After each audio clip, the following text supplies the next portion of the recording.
learner, facilitator, and vision holder for this holy congregation, the Fellowship Partner. I do. Will you pursue your relationship with God in your own honest, personal, and unique way, allowing that pursuit to be your primary responsibility? Even as minister of this congregation. You bet.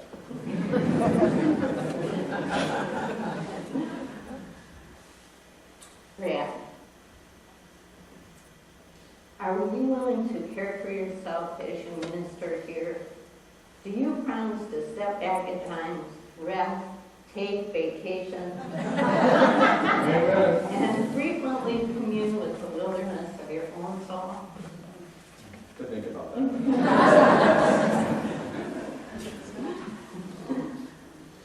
Reverend Brad Miller, are you committed to the paths of communication, cooperation, and forgiveness as you lead this congregation?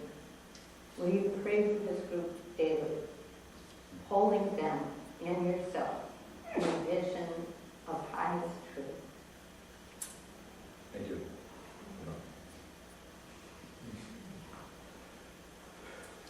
Do you freely enter into these promises with the recognition that accepting them is your highest calling at this time?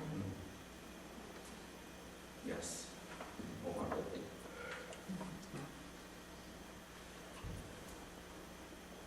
Do you, Reverend Brad Miller, dare to dream?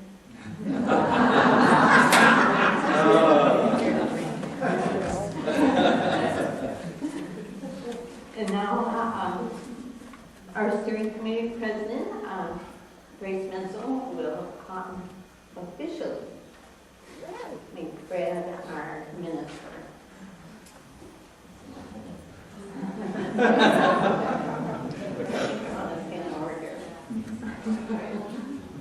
And now, by the power vested in me as the president of the Fellowship Steering Committee, and on behalf of the will of the members of Fellowship, and in recognition of our mutual agreement with you, I declare you, Reverend Brad Miller, beginning this day, September 26, 2010, the minister of Fellowship for today. Yay!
Okay, so together, that's what I envision for us, that we all learn to stand in our own shoes and declare we are here.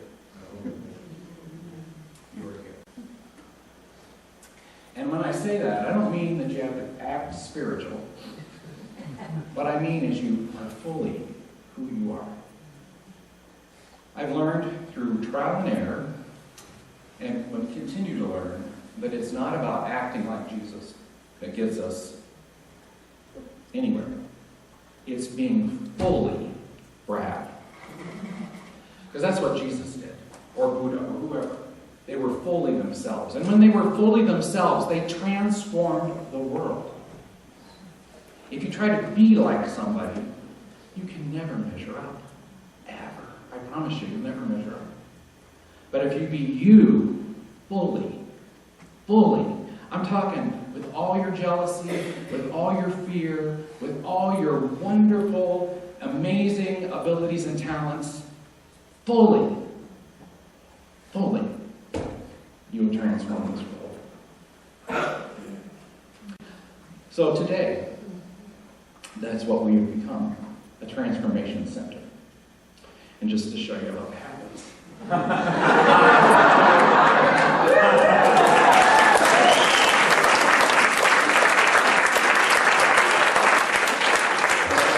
Nobody said I didn't work my ass off for this job.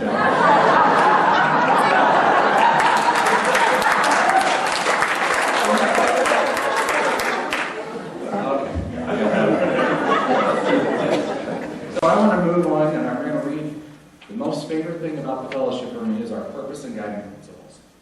And I know there's a story which we'll need to hear someday of where this was created and how and by whom. But when I came here 5 years ago and I read this, I went, oh, okay.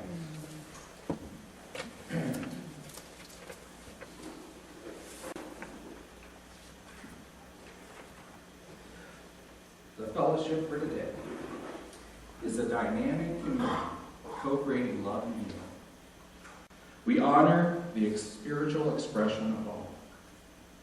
We encourage individual transformation through the realization and celebration of divine oneness. And that's you.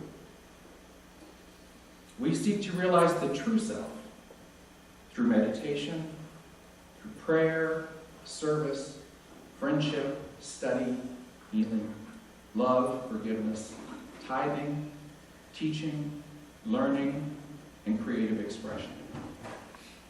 Our impact is felt individually, in the community, globally, and universally. My commitment to you, I already did it, but I'll say it again, is that this becomes the drumbeat of our existence. That we will be that transformation center, which we already are. We just forget it.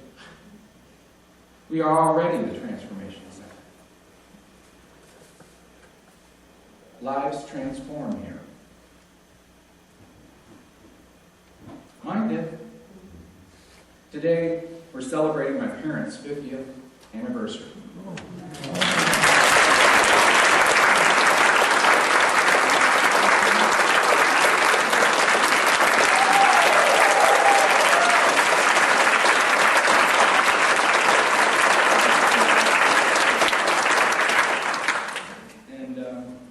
I was thinking about this today because I don't have a trip to Hawaii yet.